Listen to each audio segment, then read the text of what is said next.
This is the current federal tax developments for the week of February the 17th, 2025. Current federal tax developments are brought to you by your state society of CPAs, and we're going to talk this week about some things that have gone on over the week. I'm Ed Zollers. I'm coming to you from Phoenix, Arizona.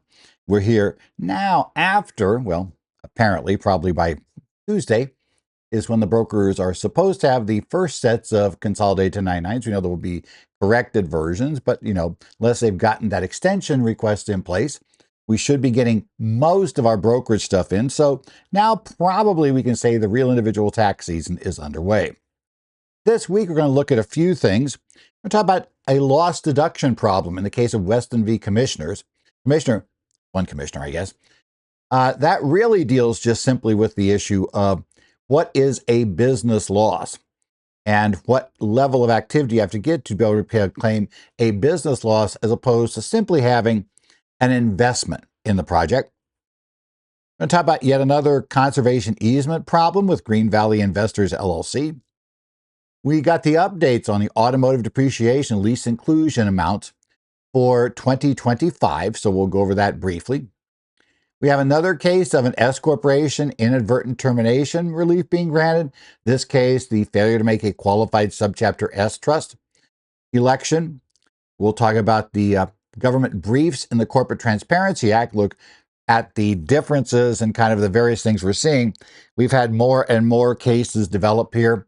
We're having the government now, as we saw beginning last week, beginning to file briefs in the various cases challenging the Corporate Transparency Act. And we'll just kind of take a look roughly at what's going on there. And we did have the House Ways and Means Committee did kick out after a long discussion that ultimately didn't affect the vote on the bills. Just a nice complaining session for the minority party involving, access by the Doge group to items in Treasury. But other than that, we ended up, though, with 4 bills that passed out of Ways and Means unanimously. So, again, like the discussion we had with the Senate proposal a couple weeks back, this is more of a discussion of just administrative fixes that probably can get rather strong congressional support from both sides of the aisle, regardless of how things go forward. So we'll talk a little bit about that and how that one came up. So our first case for this week is a case of Weston v. Commissioner. The Weston case, we're looking there at, it was Tax Court Memorandum Decision 2025-16, and it came down on February the 12th. Now, this case, we had a $2.1 million loss deduction that the Westons attempted to claim. And the issue was whether Mr. Weston's investments in an Indiana business, now he was not in Indiana, he was out of state, qualified for loss deductions. And he had 3 separate theories as to how they would get here. And the key issue we're going to discover is if you're going to try to claim something as a business loss, you need to be actively engaged in the business to claim a business loss deduction. The key question here was, was this a business activity for him? Or did it just amount to an investment where he was essentially helping fund a person who was actually running the business on their own? So, basic background of the case. Mr. Weston was a real estate agent, and he invested in 2 Indiana businesses managed by Mr. Broughton, a house renovation business and a demolition and excavation business. So he had extra funds, he did them. Now, oral agreements were made for profit sharing. This becomes an interesting part of the case because nowhere in here do they really start arguing over whether or not there was a partnership in play. Because that would have changed this a bit in terms of how it would have been a business interest. But in essence, they just had some oral agreements on how they would split the profits. Kind of the traditional real estate issue of the deal as opposed to the partnership, right? Too often we get those, and if they don't want to bring legal counsel in, we seem to sometimes just get the deal. And, and the deal is oral because everything's on a handshake, etc., which works great till things go wrong. Then it didn't. Now, he had been pouring money into both of these businesses. So we're going to be home renovation, basically flipping houses, and he was going to be doing a demolition and excavation business. Now, his operations manager noted a lack of progress by this. He has one that's like, this doesn't really seem to be doing much. I mean, he doesn't seem to be really getting anywhere. And, he certainly lacked confidence saying, I don't think this is going to work out the way you think it is by letting this guy, your guy on the ground in Indiana, take care of this. It's just not working out. Now, Mr. Weston did stop funding new renovation projects. In essence, yeah. If he's not moving very fast renovating houses that you've already bought and getting them sold and flipping them and making money, he wasn't going to go pick up new ones. So he just basically cut that off. Wasn't going to do any new renovation projects with Mr. Broughton. But he did continue to fund the demolition business. But then he also discovered some weird issues with the property titles that he had. And this was just sloppiness. They didn't really allege it was much more than this. But it certainly looked sloppy. The titles to the tax deed properties were incorrectly listed as belonging to ADR Properties LLC instead of his actual company, ADR Homes LLC. He did take steps to correct this error, and he became more involved in the demolition excavation business, the one he was continuing to fund. And he made several payments directly to subcontractors and employees. And he also, acquired a property in Culver, Indiana, as compensation for this business, which went by the name of Freedom First. It may have been freedom from work. We're not sure for the other side of this, but in essence, that was where we got. He did have all of these issues coming up, which were not minor, shall we say, in this issue. He also consulted with an attorney about possibly litigation against Mr. Broughton, and even talked about criminal charges, but he did not pursue those charges. That's going to turn out to be also important for one of his theories, right? And in the midst of all of this, the Westons requested an extension to file their 2017 return, but they never did get it filed, on timely.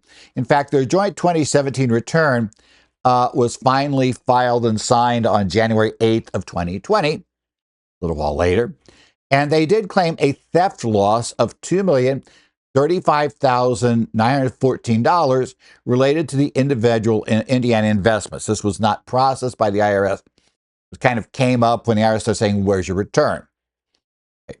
So we have a few ways that the taxpayers now are going to argue that they are entitled to these losses. Okay. First argument that he made was, one they looked at was, was this a theft loss? So let's take a look at that issues, right? This was an alternative to their claim that this was a trade or business. And, they said it was under Section 165A and C1 of the Internal Revenue Code, right? In those issues that we had, or C3, I should say, that it was a theft loss, right? It was kind of one of their alternatives. Now, the problem was the court said, okay, generally to be a theft loss, okay, you've got to show that, it was a theft under local law, right? That this was a theft under local law. And they really couldn't show that, right? The court noted there was no proof that Mr. Broughton had intent to deprive. They said there's just really proof he wasn't competent. Right? Incompetence is not criminal, right? It's not theft. It's simply incompetence, right? He was not competent. That was a serious problem they had, right? They also found there was a reasonable prospect of some recovery. There was stuff out there, right? In essence, they still had title to things. They still had issues. In 2017, there was a prospect of recovering it. So because of that, therefore, no theft loss could have been claimed, even if it was there. And while not fatal to the case, as of course noted, they didn't pursue, any filings or or any items in terms of, going to criminal charges. And that is a negative if you want to do the theft loss, right? That's part of the issue. Now, their other concerns, was it a business expense? They said no. This, in fact, looked a lot more. They had an intent to make a profit, They failed to show, though, they were regularly and actively engaged in a business. This goes back to the old Grotzinger decision from the U.S. Supreme Court. It's a facts and circumstances looking at essentially citing the Sestak case from 2022. Is there an intent to earn a profit? Is there regular and active engagement? And did the business activity commence? Two of those three they did, but there was not regular and active engagement. This was a very hands-off operation. As I note, it's kind of interesting because had this been a partnership, then it probably wouldn't have mattered. But the court thought it was more in line with the way it was structured, with what was discussed in the Whipple case from 1963, citing Higgins from 1941, that basic principle that managing one's investments, no matter how extensive, does not rise to a trade or business. Mr. Weston was primarily in California, right? He primarily did his California real estate business, rarely visited the sites in Indiana. And they said, well, he's really an investor, not actively engaged. And they said also, so that basically killed off with his business expenses. And they also said it also kills off, because that had been just a simple 162 deduction, was it a 165 loss from a trade or business? And the court felt it wasn't that either, right? With the home renovation business, they said, direct and indirect costs of property for resale, are inventory costs. You got to wait till you sell the property. They said, so that one's offline, right? Once they sold the property, they could recover the cost. That's kind of how it would go. For demolition, some payments were made in 2016, and these funds were used to purchase an excavator, right?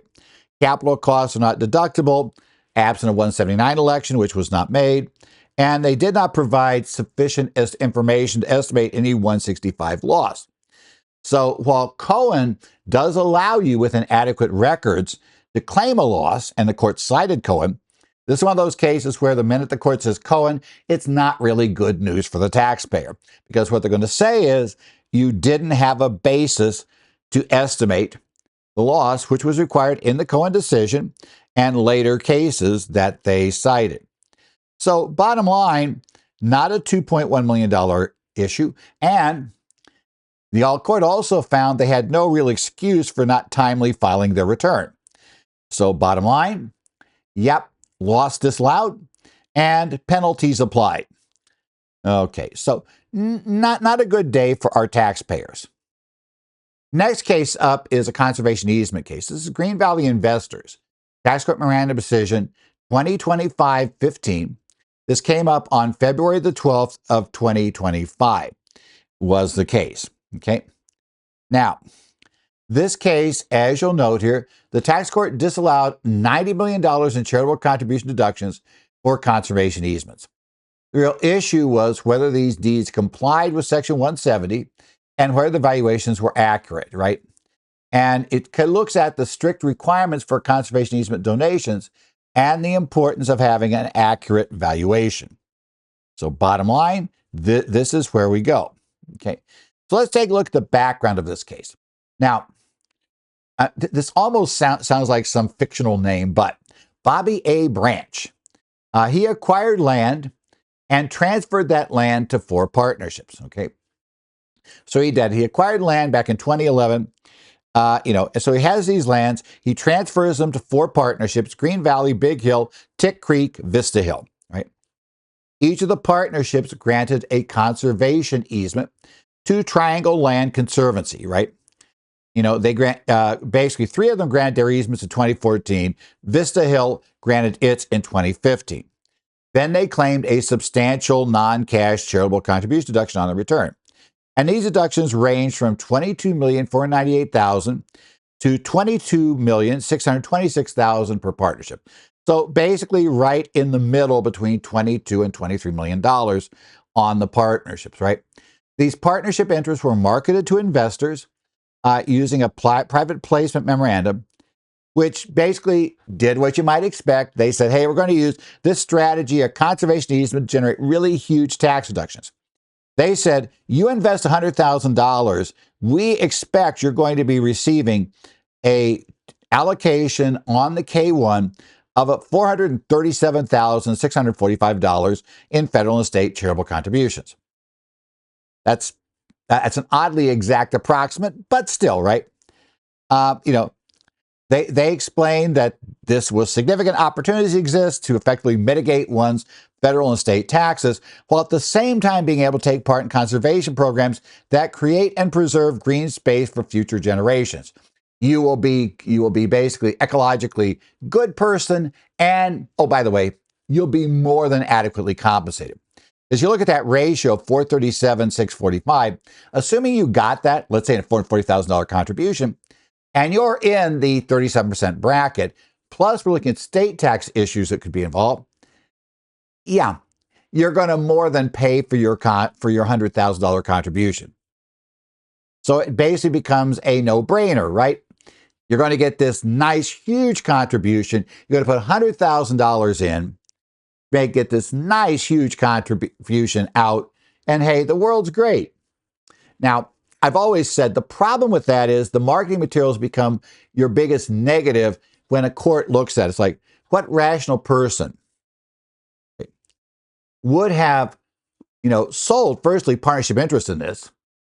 Why didn't you just sell the land? I mean, selling the land would have gotten you a lot more money, assuming it's worth this much, right? So you would have been way better off just sold the land instead of selling it for 100 grand. Selling for 100 grand, what you're saying is going to be almost certainly worth well over 400 grand later, because remember, this is the conservation easement. There's still going to be some additional value in the property. We're not giving the entire land. So, why would you do that?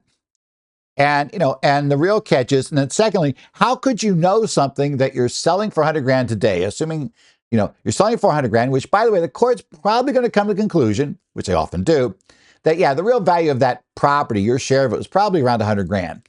You might have overpaid slightly for it, but that, it's probably right in that area. Rather, they're going to say, how did you know it would suddenly shoot up to over 4 times in value? Probably 5 times, because again, this is a conservation easement, not the entire value of the property. How in the world would you know that?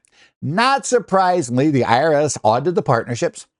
They disallowed the claim deductions. They said a couple of things. It didn't comply with the requirements of 170. First, the requirement that the conservation purpose be protected in perpetuity. IRS has been doing a lot of tax on that one. And they also determined the partnerships had grossly misstated the value of the donated easements, and they asserted penalties in that case. So a couple of issues here. You fouled up, foot fault in how you drafted the conservation easement. And number 2, even if the foot fault's not fatal, you still got a big problem that the value of the easement granted was worth nowhere near what was being claimed on the tax returns. So we'll take a look at this. Now, in this case, the taxpayers were saying, they basically had the court's analysis of the law, right? Obviously the taxpayer disagreed with all of this, saying that, everything is fine, that they complied with the extinguishment proceeds rule. We'll talk about in a second here. On easement deeds, they also said that their valuation was, perfectly good and fine. It was there, and also that they claimed they were not accuracy-related penalties were improper, right, in that case. So what did the tax court say? Okay, let's take a look at this. Did they comply with Treasury Regulation 1.170A-14G6, which is interpreting Section 170H5A of the Internal Revenue Code, right? And the court found they did, right? The problem there is, and this is what's happened, these are the proceeds regulations. And the way the proceeds regulations work is that when you gift property to the charity, there has to be something in there if, let's say, a government comes by later using eminent domain, forces the property to be sold off, right? So that would extinguish the conservation easement. You can't prevent that from happening. But what you do have to do, though, is say that when you do have a sale of the property, the donee organization must receive a proportionate share of the proceeds equal to the value of the easement at the time of donation. Now, What's happening here, and this has come up in a few cases, and the courts are ruling this way, they've gone this route. The easement said, they had that proportional rule, but they said, but if the property's improved, which of course they were planning to do, that the value, that in essence, the share of the proceeds be reduced by the value of any improvements that were on the property made after the easement, right? So the idea being that, improvements on the property would change the ratio. So if, let's say, currently that easement represented 90% of the value of the property, well, if we then went ahead and improved the property in line with the easement, and, we put these improvements on the property, if those improvements were now worth, meant that the improved property, the property and improvements, that other than the easement, that in essence we had added 50% and they would make up more of the value, that the value of those improvements would come off of the sales proceeds. As you might guess, there's concern here. First thing is the reg doesn't say anything about doing it. The courts are saying no. And I'm certain the courts are thinking, yeah, that'd be the perfect way to game the system. You just overvalue the improvements and would greatly reduce what would go to the charity. So they don't really buy it. And there have been previous cases, PBBM Rose Hill Limited from the Fifth Circuit in 2018 and Cole Property Holding LLC, a tax court published decision in 2019. The proceeds regulation does not allow for any reduction of their share for improvements. So first thing is, that's an automatic big problem, right? That means it is invalid. And also it rejected the general language that the deeds referring to compliance with the regulation or interpreted clause could override specific language, right? In essence, the savings clause didn't work, right? Specific language of deeds control the general savings clause could not retroactively. They attempted to paper it over, say, if this violates the regs, anything in the deed violates the regs, then, that overrides it. The problem with that is that obviously a party has to assert that, and somebody's got to defend it. There's no obvious point who's going to defend it. They cite there the Belk case from the Fourth Circuit in 2014 and Cole Property Holdings, again, same published tax court case from 2019 that they'd cited before for that purpose, right? Now, in Belk, the taxpayer's intent to retain disqualifying power was clear from the face of easement, and such a condition, subsequent savings clause referring to the statute and applicable regulations, could not save the deduction, right? The courts look very, very skeptically at savings clauses. It doesn't mean that they shouldn't be included, but it does mean they aren't likely to work, right? It's much better to make sure that your agreement, your documents, don't need to rely on the savings clause, right? It's possible it can work in some cases, but in taxes and things like that, especially with charitable contributions, it's very difficult. We've seen that also in estate tax issues where we've had savings clauses like this that, again, right, the courts haven't been too thrilled about using those. Okay. Now, the valuation issue came down to the conservation easement. Again, they did agree that before and after was the way to do it. But what they're saying was the valuation that the taxpayer had gotten together was claimed that the highest and best use of the property was a quarry, not agricultural, residential, and recreational land the way had been used, currently.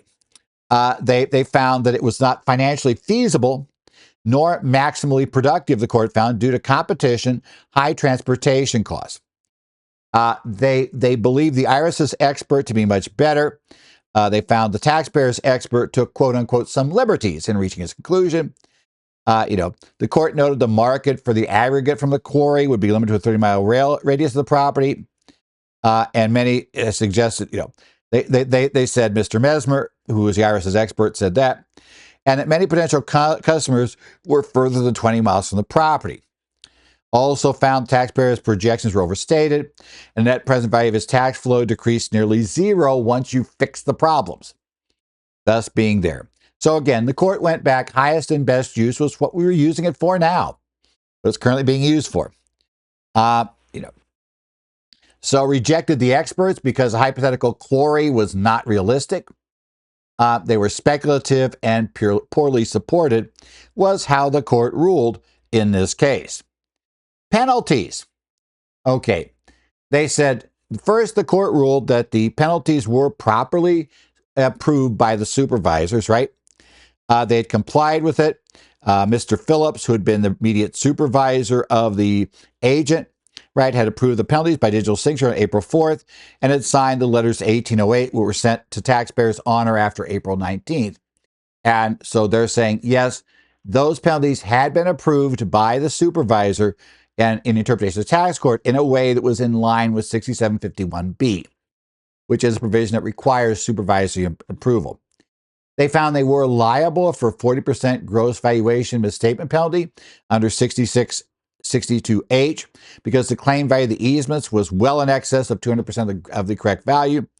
And because the misstatement was gross, it went over the 200% number, there was no ability to use reasonable cause effect. Even if the taxpayer had reasonably relied upon the expert, that does you no good here. There are some penalties. This is one where, you can't just say, hey, I'm not an expert. I don't know how to value this stuff.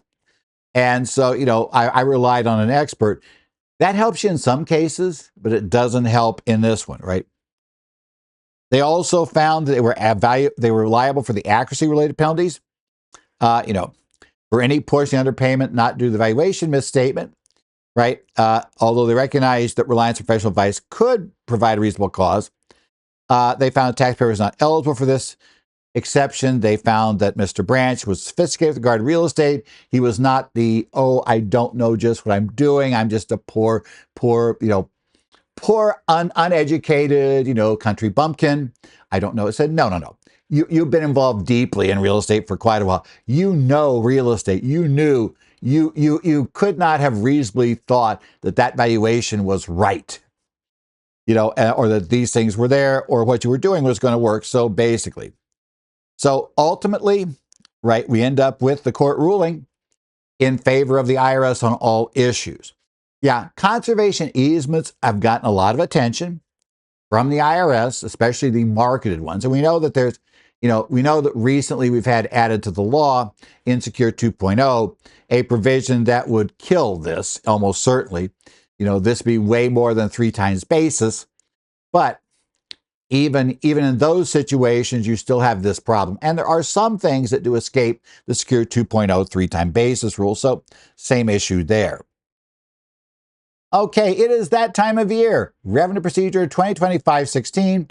We have the new limits on the luxury auto, what we always refer to as luxury auto depreciation, even though these autos aren't terribly luxurious that hit this level at this point. And also the lease inclusion tables. This was published on February the 12th, 2025. Now, these are the depreciation limits for this year, right? What's going on? It applies to these tables 1 and 2 applies to automobiles, which includes trucks and vans, placed in service in 2025. Again, trucks and vans below the gross vehicle weight limitation, right? Now, if a vehicle, the first table deals with if you have a vehicle to which the first year additional depreciation, I'll get that out right, deduction applies, and you decide to take that, you don't opt out. In that case, with a first year depreciation bonus allowed, the maximum you can claim in the first year is $20,200. The second year is $19,600. The third year is $11,008, and each succeeding year is $7,060. Now, table 2, if you opt out of bonus, then your maximum in the first year is $12,002. Your maximum in year 2 is $19,006. Maximum in year 3 is $11,008, and for each succeeding year, $7,060. The information also in this ruling, you will find the information regarding the lease inclusion value for vehicles that are placed in service this year. Okay, so these are the long tables from the regs that go on and give you a different value for the fair market value of the vehicle at the time it's provided. At the time you buy it, you enter into it. So, for instance, if you take a look at the table, which we do have in the printed documents we have, and it's in the actual notice or an actual, IRS ruling here, you're going to find that, an example pulled there. If you have a car between $80,000 and $85,000, it would be $295 in the second year of tax is what you have to add to income if you're leasing the car. The idea of the lease inclusion value is to make up for the fact that the depreciation limits don't apply to a leased car. So this is the add back. And again, it depends on the value. Again, if the value of the car is less than $62,000, there is no add back. And the table goes all the way up to $240,000. Actually, and once you're above $240,000, there is a fixed number there. Also, this comes in. We also have the inflation adjustment is 22.428%. It's applied to the 2018 limitations to determine the depreciation limits for this year, right? As noted, there are a few cases where the first year depreciation does not apply. If it's not used more than 50% for business purposes, right? Remember, we have those limitations. And this applies generally to any vehicles placed in service during 2025 or that have a lease term beginning in 2025. That's where we find these rules. Okay, now back to terminations of S corporations. This time, we did an ESBT once. We're going to do a QSST. And I'm doing these primarily because how many of these keep coming up. It is amazing how many estates, how many times people die. And what we're seeing in the fact pattern works like this. Taxpayer dies owning S corporation stock. That stock goes into trust, or it may already be in trust, if that revocable living trust, that then converts. But in any event, it goes into a trust. The trust that will exist after the death of the decedent is structured to be a QSST trust or an ESBT. But both of those require an election to be made. Once you've gotten past the point where we're past like the 2-year period that, testamentary trusts are allowed to hold the stock regardless, or hold the stock, S Corp stock regardless, without terminating the election. And what's clearly happening is people are, the death occurs, the stock goes to the trust, and nobody involved seems to understand, recall, remember that elections should be made. My suspicion has been for quite a while, we're seeing this because people tend to hire attorneys for estate planning. It's a natural issue until you think about the likely consequence. They tend to want somebody experienced, right? We're talking about big value numbers. We're talking about things, so I want to make sure it's done right. Okay, which is all well and good. Dad and mom want to make sure this is done right. So they tend to hire an attorney that's actually older than them, right? An experienced person, who does this. So the experienced person sets it up.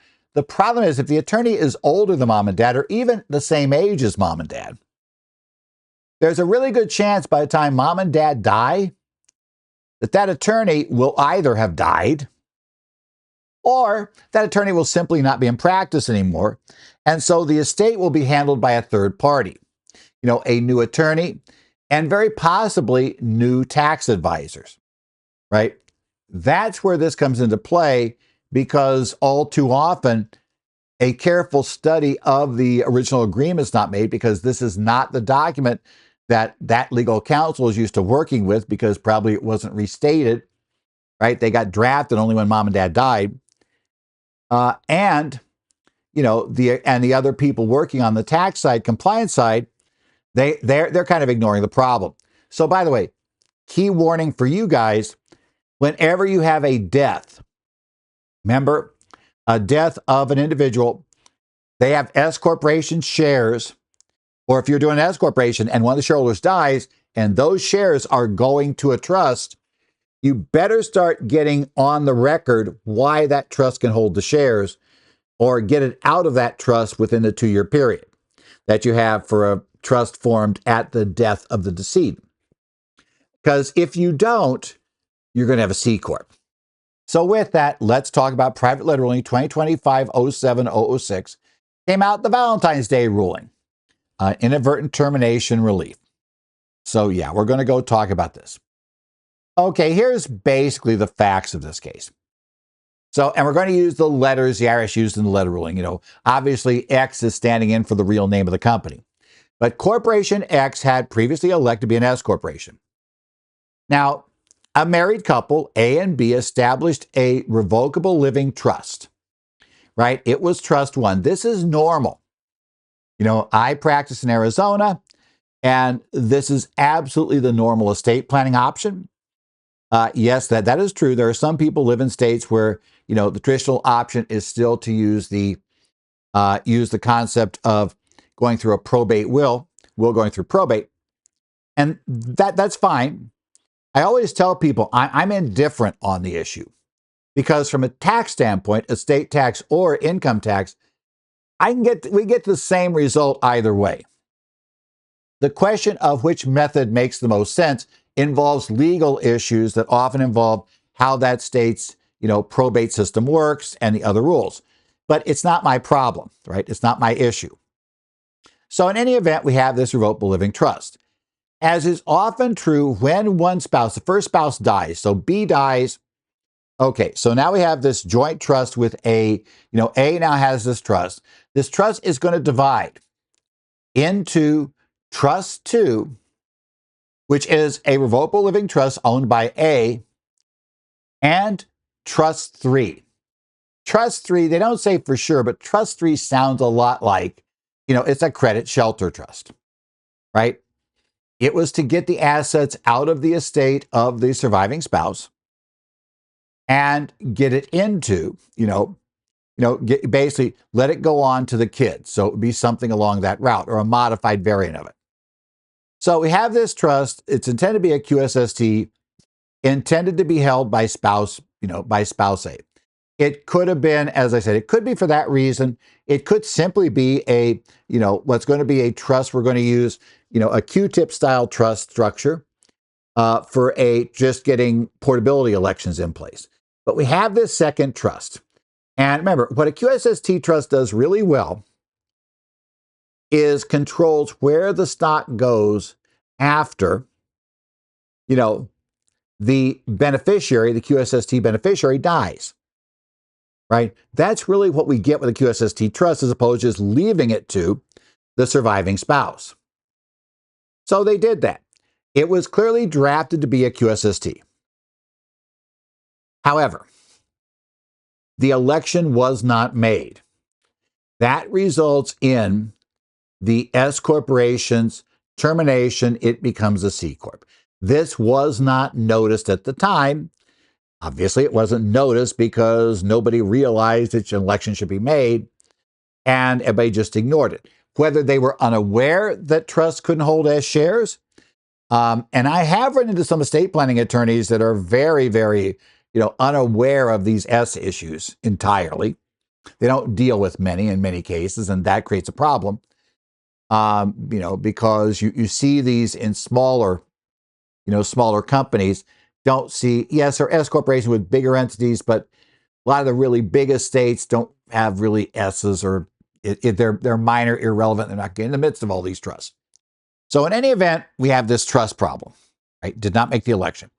And by the way, we'll also say we know that they missed the problem for at least 3 years because under the automatic late election revenue procedure for S corporation, which includes QSST elections, you can make them up to 3 years late. So for whatever reason, either that or they failed to file a return on time, but nothing here says that. They blew it. Most likely went more than 3 years. As I tell people whenever this comes up, because somebody's going to say, the IRS never questions this. Why would you go get a rule and get it fixed? The IRS had not questioned at this point. Why would you go get a rule and get it fixed? It is almost always due to due diligence teams who are sent in when there is a proposed acquisition of the company, normally by a public company, and they're looking, and quite often they are looking to acquire the stock. There are reasons why, because they can offer, kind of a tax-free option easier to the person that's selling the shares. They get the big public company stock, and and they don't have to pay current taxes. There are various reasons why they will do it. I've seen it done as a stock deal. But the problem is, even if it's an asset deal, they don't want even the outside chance of it being said that they should have known that there were these huge unpaid C corporation taxes. And, and they end up with all the assets of the corporation. So, hey, we want the stuff from you. They would prefer not to have that happen. So what they're saying is, because of that QSST election that was not made, we need to fix it now. Now, I should say, in this case, it may also have been due to the death of B, right? Or due to death of A, when a new, let's say we got a new estate planning attorney now, and we suddenly looked and said, where is the election for QSST? It was kind of a what election? It's like, oh boy. Okay, we need to fix this, right? Now, as noted, though, because they didn't realize there was a problem, all the information, they actually treated it as if it was a QSST, which was really amazing. So spouse A, the survivor, paid tax on the amount of the shares they owned, and which were in their revocable trust, and they paid tax on the flow-through income in the QSST and received the distributions, etc. Everything seemed to be fine. They just never made the election, which is kind of a problem. Well, so the IRS was asked, can you please say that this termination was inadvertent? Because they're allowed to do that. Under the law, right, the IRS can give inadvertent termination relief, right? They're allowed to, make that particular, finding. Under 1362F, they can grant relief. And in this case, that is what they did, right? The termination was due to failure to make a timely election, determined that was inadvertent. And so under 1362F, we're just going to continue to treat it as an S corporation as long as they meet the conditions of the ruling. Now, the ruling's conditions, the trustee had to file a QSST election in 120 days of the letter's date. Now, I found that a little interesting. I'm thinking, wait, QSST elections are filed by the beneficiary. That's what got me wondering if the beneficiary, now was deceased.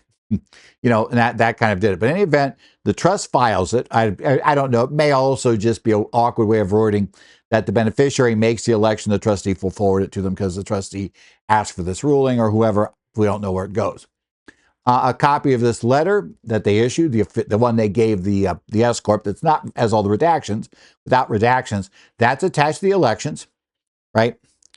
And, it made no other statements on the tax consequences. They're not saying they're eligible to be an S corporation, that's another problem, or trustee was eligible to be a QSST, right? They're saying, look, we're not ruling on any of that. We're just ruling on the fact that that election date was missed. And also remember, the ruling is only directed at this taxpayer, cannot be used by another. And the reason that's important is you can't say, well, my client did exactly this. This is exactly the problem my client has. So we're just going ahead and say, we don't need to get a ruling. If the IRS comes in, we'll just show them this one. This case, that really doesn't work. The general prohibition on relying on a letter ruling is what the last bullet point refers to, and the end of the letter refers to. But in this case, it's doubly true. You cannot, because 1362F requires that the IRS have granted the relief. And they're not likely to grant it if you knew you had a problem and you just ignored it, and the first person to find it and raise the issue is the IRS. So yeah, it is interesting. Okay, next up, we're going to talk about the government's filings in their motions filed with regard to Texas Top Cop Shop, community associations, and Smith. And remember, as noted, this is, the brand new filings that we have. This is with the new administration, right? And again, there was a lot of discussion that the new administration might change its approach. It's fairly clear from what we've seen in the filings so far that the approach is not being changed. If you thought that the incoming administration would decide to, slow walk this stuff, would announce broad-based big relief overall. Yeah, we don't appear to be getting that. So just let you know. Let's take a look at this. Where we're at right now, I just want to compare it. All of the briefs filed in all three cases show that say the CTA is a valid exercise of Congress's power under the Commerce Clause and the necessary and proper clause. Right? There is a strong implication with the Supreme Court's ruling in Texas Top Cop Shop. There's a strong implication when the Supreme Court took away the preliminary injunction against enforcement, that the Supreme Court, essentially found that the court was in error in deciding this. It becomes funny because at the end of this week, the taxpayer, or not taxpayer, because it's released in a tax case, the plaintiff in Smith, the one who said that she was being harmed by having to do CTA work, they still repeat this line. They have to. They've got to convince that court that its original injunction is fine. Fine. Yeah, no, it's like, I don't think it's going to be fine. If it really was as fine as their statement saying, the Supreme Court would not have, not have wiped out the first injunction. It just, we don't know for sure. They didn't tell us why they did it, but it seems implausible that if they really thought the Congress didn't have this power at all, and that there were horrible constitutional violations taking place, that they would have said, yeah, keep sending this stuff in. Or maybe, and I doubt they were sitting there saying, and yeah, we're going to rely on this other case. It's virtually identical, and that injunction there is good enough. It's like, that seems unlikely. I suspect the Fifth Circuit's going to reverse on this. I think they will at least get the clue, even if the judge in the Smith case maybe doesn't pick it up. It certainly seems like it's risky to go forward, but we're there. It says the CTA regulates an ongoing activity in the act of incorporation, that, the theoretical LLC that never engages in commerce is just that. None of these cases have shown a single plaintiff in the case is that LLC that doesn't engage in commerce, or the corporation doesn't engage in commerce, right? That theoretical is not there because that theoretical, yes, they do exist, but they're mainly ones that are what you might call the ones that like law firms bank and have set up on the side so that they have an already formed LLC if a client comes in, right? We just take that off. We don't have to go through formation. We can just transfer this one to them. They finally fund it up and we get going. So yeah, they're saying they're used heavily in this. So that's going to be the background, that, the normal use, the reason you do an LLC or a corporation in virtually all cases is because it's going to engage in commerce, okay? The reporting requirements are minimal and do not violate the Fourth or First Amendment, and it's crucial for combating financial crime and protecting national security. Now, remember, we did have in the Smith case, the FinCEN did commit to making some changes and adding some exclusions. But what I'll note about that is, they also made it very clear they were going to go after, and really try to get more aggressive on enforcement against, quote, the bad guys. So we'll have to see what's there. But generally, I also would not have been surprised regardless. Even the prior administration may very well have agreed to make that change. So we'll see. And by the way, that's never mentioned in the others. The other briefs never mentioned that, yeah, we're going to fix it in 30 days routine. Okay. Now, Texas Cop Shop, I get that right. This one spent a lot more time on the fact that the court considered hypothetical scenarios, not actual scenarios, to invalidate the law. That is the show me an actual LLC that is harmed by this, that is not engaged in interstate commerce. None of the plaintiffs before you, nor did and they had a national organization. They didn't produce a member of their organization that could meet that criteria, the hypothetical criteria, right? It should have been.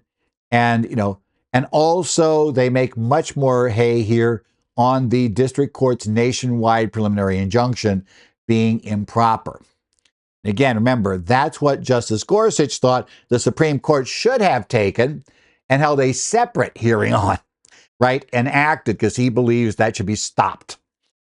Single district courts shouldn't be able to issue nationwide injunctions invalidating a law. Community associations, this more directly addresses the CTA's link to the taxing power in the Constitution, because these are exempt, quasi-exempt organizations, right? They're kind of, but not really, right? They're home associations, HOAs, right? Provides more detailed examples of how the lack of beneficial ownership information has been used to facilitate illicit activities. They weigh a lot more heavily in this one on that issue. There's more discussion of the specific nature of the plaintiffs.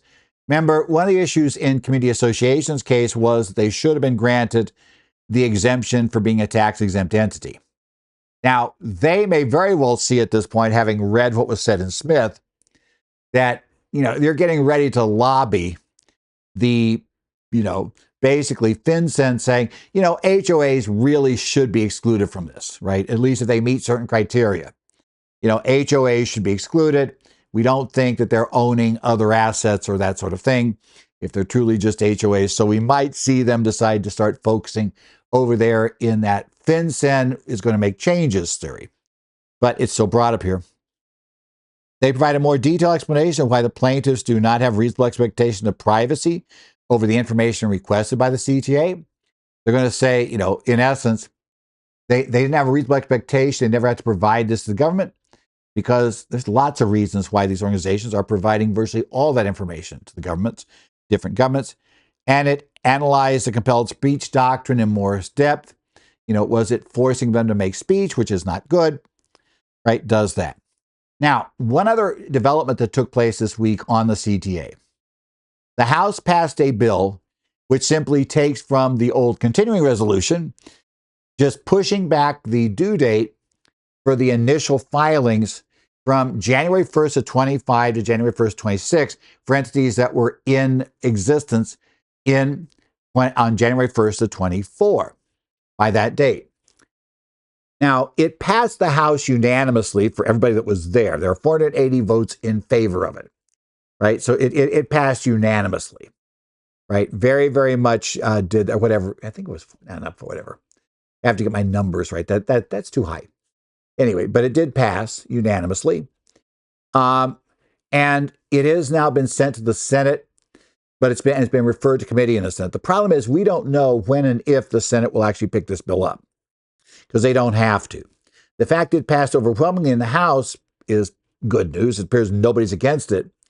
But will the Senate find time to pick it up? That's a different question. But keep your eye on that as well. But don't forget, even if that passes, that bill is very simple. This is not an oversight or the person that drafted the bill, if this is an oversight, really, really needs to go back to law school, I'd hate to say. I'm sure it's staff attorneys. It's like, because, clearly, it's very clear from the language they put in there that it only affects companies that were in existence on January 1st, 2024. And we know the law impacts companies formed in 24-25, many of whom have already hit a deadline date with nothing blocking enforcement on the date their deadline came up to do the filings. So that means any brand new entity formed in 25 would still have to file. There are some that are in limbo because they signed up, they got created late in 24 or being created currently in 25. And so they're still covered by that, injunction under Smith against enforcement. They would have to file probably by the 30-day deadline that FinCEN is talking about doing after the date the injunction is lifted. And the others would have to keep filing if that comes true. So if that bill passes, it's not an absolute. We don't need to worry about this anymore. First thing is, it's still come due the first of next year, right? It's there. And secondly, the idea of that is to let the Supreme Court rule on the validity of this, which, as I said, they have seemed to signal they believe it is valid, and then just get it all done next year. So that's where we stand. Final development this week is the House Ways and Means Committee. They considered a number of tax bills. Now, this is specific to the Ways and Means Committee. and what they did. But the good news we're going to say about all of these bills is that they all passed unanimously out of the committee, right? All members, both sides of the aisle, voted for all four of these bills. Now, they all make some very basic administrative changes. So they're not, huge things. Later in the week, the House did pass a budget resolution. Now, this gets down the whole reconciliation program path, and the Senate would have to pass an identical one. The Senate's currently working on a very different budget resolution. So we're not there, but it does mean the House is going to get started, assuming the Senate will go along with that resolution. And the House Ways and Means Committee is going to start drafting a bill. The House Ways and Means Committee, I'm just going to give you roughly on that. It's not written up in the materials, but they were given instructions to write where they could spend they could basically have net tax cuts over the 10-year budget window of $4.5 trillion. However, that's conditional. The other committees are supposed to find $2 trillion in savings. If those other committees fail to find $2 trillion in savings, then the $4.5 trillion must be reduced dollar for dollar. And it's unclear whether that was, and I believe I have a couple of sources said that really only counts down to $500 billion potential decrease. Others have suggested it goes all the way through the $2 trillion. I will have to see. That particular reduction clause was the only way it got out of committee and got out to the floor. That was the only way it got out due to the budget hawks. So budget hawks definitely have control here. It's also not totally clear how they're going to score this. That'll still be in play. The Senate appears to be the one, though, that truly wants the scoring to be basically current policy, not current law. This appears to be a current law scoring. And that is difficult because the $4.9 trillion number, it appears to be enough to extend the TCJA, but not enough to then also excluding the categories of income that the president had promised in the campaign trail would not be subject to income tax. That would include tips, overtime, and Social Security benefits. Now, there still is a question about Social Security benefits and where they can go into a reconciliation bill anyway, changing the taxation of them. But the other part of that is the overtime is the hugely costly one by most people scoring. Obviously, they'll have to make choices. My guess is with that scoring, overtime is not going to be part of this, or it has to be very, very restricted and a very limited time provision. Again, we're still guessing how they're going to score, so we have to kind of work with that. But it does seem like we're going to have, that could make that tough. If I had to bet, it's been ever since we started this, I bet the tips make it. I think the other two, Social Security, there's going to be the whole question of whether the Senate parliamentarian will say it can be part of the bill to have it excluded from tax. And then the overtime one is just so expensive and would be so easy to game that I just don't see it. I think that'll be the one to be dumped. So in any event. But what are these admin bills? And let's get back to what we have, which have actually cleared. We know what they are. They've cleared. The first one is H.R. 977, which is the National Taxpayer Advocate Enhancement Act of 2025. The main thing this act does is allow the taxpayer advocate to, in essence, hire and appoint her own counsel. She doesn't have to borrow from request any legal assistance from the chief counsel's office, where she may be at odds with them on various things. She essentially has it, right? So essentially it does that. It also modifies some language regarding employees of the Office of the Taxpayer Advocate, right, to make this work, right?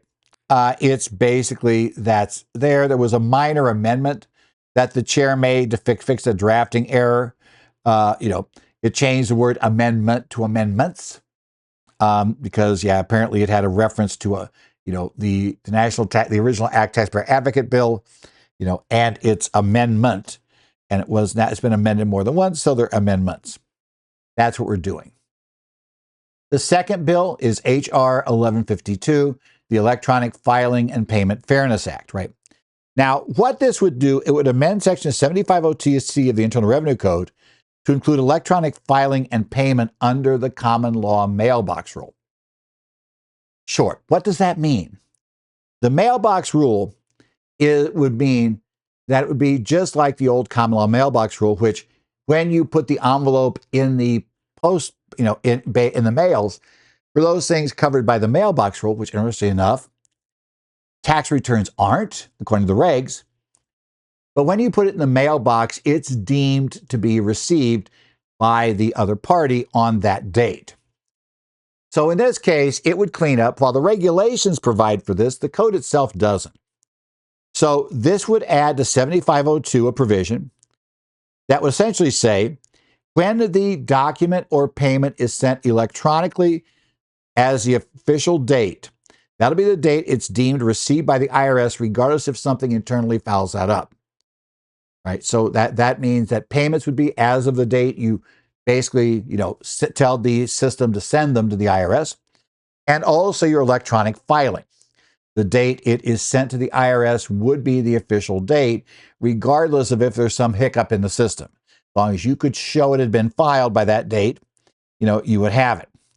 The IRS would issue regulations to carry out the purposes paragraph, probably telling you the type of evidence you're required to keep. If, in fact, this passes, it's going to be really important for you, those of you who prepare returns and file them electronically, or help clients with electronic payments, to communicate what needs to be kept as a record to prove the date of submission, the date it was sent electronically. It would apply beginning next year in 2026. So the IRS has some time to get regulations, but effective, anything sent January 1st of 26 or later would be covered by this bill, assuming that this bill passes the Congress. Please remember, currently it hasn't yet passed the House. So while the unanimous vote in Ways and Means looks really good, and it really looks really good, please remember that last year, a bill that went out with almost unanimous support of the House died on the Senate floor. So none of these are absolute slam dunks. The next bill, we have the Recovery of Stolen Checks Act. This has been reported to be a major problem in the Northeast. I've heard a lot of CPAs in the Northeast who've had clients that have had checks intercepted in the mails, and then basically, check washed, and various things happen, etc. So if a refund check goes awry, right, you do not have to, because now let's think, if somebody's stolen the check sent to you before, right? So you went through, IRS looked, clearly the check's been manipulated. Okay, so we're going to send you a refund. Under current law, they send it the way you requested on the return, and because you requested it to come by mail, they're going to do it again, which you might have less confidence in. A lot less confidence. Now, I know that for me, it's been a client that insists they don't want to tell the IRS their bank account number. But they may be different if they had a large refund check that they're not getting their hands on, and it's very obvious that, people steal checks in the mail. It does happen. So they will be able to, a situation where a refund check was lost or stolen, they'll be able to now tell the IRS, here's my bank account number. Please direct deposit the replacement payment so that we don't put it back out in front of a party who may not have been caught yet and who might just intercept the next one coming by. So that'll be there. Now, if they pass this, the date the president signs it would be the date that the IRS would be required to start offering this option. So the IRS probably is going to be kind of focusing on developing some standards there. We're going to see what happens there. Then finally, there is H.R. 998, which is probably going to be the biggest thing you're going to see. And this is the Internal Revenue Service Math and Taxpayer Help Act. Now, I did note this week that Democratic Senator Warren has introduced a bill in the Senate that seems to do much the same thing. I don't know if the idea is here to get, companion bills going and do it. If that's the plan, it's a little bit interesting. She would be the one to start it if it is, or if she just would like credit for this, whatever's going on. But, it's going on anyway. It is a bipartisan thing. So we'll see what's happening. This is going to require improved information when the IRS gives a notice of a math or clerical error. So things it would add to the code for requirements. First, it would require such notices to be sent to the taxpayer's last known address, right? They need to describe the error in comprehensive plain language. But then what I find hilarious is the next bullet. It must show the type of error, the section of the code it relates to. Hate to tell you this, most non-tax, non-attorneys, non-tax people, the minute in fact, a lot of tax people, the minute you put a code section there, they will automatically see the notice as confusing. So I find it interesting that we're going to do plain language. We're going to include the code section. I know why. I want to see the code section. I really need to see that to try to figure out with the client what's going on. But I can also see how it gets in the way of plain language. And a description of the nature of the error, right? Has to say specific line of the return where the error occurred. That helps the taxpayer figure out, can help us figure it out too. That's what's going on. Must include an itemized computation of any adjustments made to the return, right? Include the telephone number of, for the automated phone transcript service, and display the date by which the taxpayer may request to abate any assessment in bold 14-point font size, immediately next to the taxpayer's address on page 1. It also says the notice should not list multiple potential errors. However, if multiple specific errors apply, they should be listed, which is another one of those, okay, right? So, the problem is to do this, right? If there is an abatement that's determined to take place, then, they send a notice to the taxpayer description of the abatement. It applies notice is sent out of the date, which is 12 months after the date of enactment. So they'll have a year to put this in. And again, they have to provide procedures for taxpayers to request abatement in writing, electronically, by telephone, or in person within 180 days. There have to be multiple ways to do it. They're also going to do a pilot program in 18 months of the enactment to send a trial number of notices of mathematical clerical error by certified mail with e-signature confirmation of reply to use that. And they have to report to Congress on the results of the program, right? So a lot of what you see here on the additional provisions is going to go up here. Again, these are only now past Ways and Means. They are on the very, very first step toward enactment. But you might want to keep your eyes to see if these come to a floor vote and if they start moving in the Senate. Okay, we may see. What I'm seeing right now is there obviously has been talk. Again, the parties right now are warring for TV cameras. They always do that. But there are talks going on in the background for getting these administrative cleanup issues taken care of and doing so in a way that everybody agrees to. So we have, as I said, the bipartisan proposal that the Senate put out, which would clean up a lot of issues and really make some nice changes some places. The only thing which I think most preparers are going to be a little bit concerned about is the increase in preparer penalties to pay for it. But, we'll cross that bridge when we get to it. Then we see these proposals as well, which again, unanimous basically acceptance of these provisions. Okay. This has been the current federal tax developments for the week of February the 17th, 2025. Current federal tax developments are brought to you by your state societies of CPAs. My email address, edzollers at currentfederaltaxdevelopments.com. You have a question, you can email me there. If I have time, I'll try to get to them. I also do spend some time skimming over, items or entries made on the Connect site for various state CPA societies, Arizona, New Jersey, Illinois, Minnesota, Washington. I look at those things. And if I see something there, I may respond to it if I think it could be of help. You may take a look there and see how that goes. Otherwise, we are another week going. As I noted, we are now, and I know it was true, this week I was out giving my last, this current CPE season update to a CPA firm, an annual tax update. I was traveling, so I was out giving it in the San Francisco Bay Area. is where I was roughly. Yeah, we'll give it that way, right? We'll say there. Don't need to disclose the detail of exactly who. So, if you're if you were there, you were there. We were there and having that going on. So I've done that. So I was, it was like almost exactly the wrong time, because as soon as I got into the Bay Area, the clients all started getting their brokerage things. So I just had a whole bunch of things coming in and managing electronic transfers of these stuff and doing it remotely. It was great fun. But I'm back in town now for good for the rest of the week. And you all probably saw that stuff get released too this past week. So hopefully you're ready to put your head down and plow your way through. First deadline coming due, March 15th. I know most of those will probably end up going on extension for most of you, right? Because you're just, you're trying to get the 1040s together. And if the pass-throughs are ready, that's fine. But, you'll probably look at a lot of them go on extension, because a lot of them, they need more work than there's going to be time to do, especially if they haven't yet come in.